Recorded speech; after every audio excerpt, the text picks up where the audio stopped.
ভাঙা হলো রাজধানীর হাওড়া মার্কেটের সমস্ত বেআইনি নির্মাণ, দখলমুক্তি ঘটল সরকারি জমি।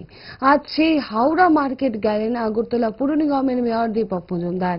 মেয়রের সাথে ছিলেন পুর নিগমের সমস্ত পদস্থ অন্যান্য আধিকারিকরা সহ অন্যান্যরা।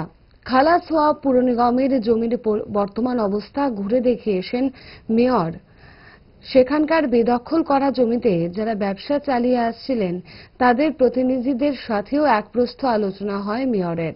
ব্যবসায়ীদের সঙ্গে কথাবার্তা চলার সময় মেয়র আগরতলা পুর নিগমের সদিচ্ছার কথাও জানিয়েছেন তিনি।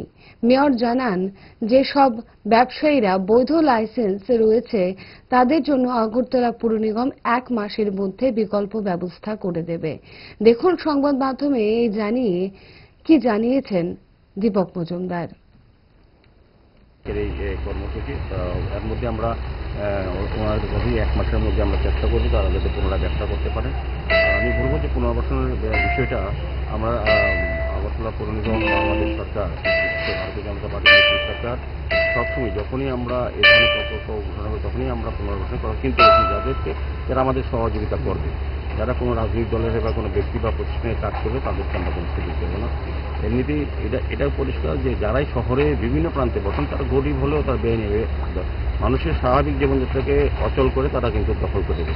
কাজে সেই দিকটা এটা ক্লিয়ার যে তারা বেআইনিভাবে বসেছেন। এবং বেআইনি লোককে আইনি করার ক্ষেত্রে আমাদেরও জায়গা সংস্থান থাকতে হবে, কিছুটা আইনগত ব্যবস্থা থাকতে হবে।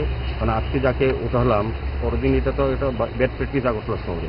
আমি আগরতলা শহরে অনেক আগে থেকে এই ধরনের হকার বেআইনি হকার উচ্ছেদ করা হয়েছিল, কিন্তু পুনর্বার যাকে উচ্ছেদ করা হয় তাকে পুনর্বার পরে আরেক পরিবার এসে বসে যাবে। এখন সরকার দায়বদ্ধতা হয়ে গেছে যে রাস্তায় বসবে তাকে 50 লক্ষ টাকার ঘর জায়গা দিয়ে দাও, এটা চলতে পারে।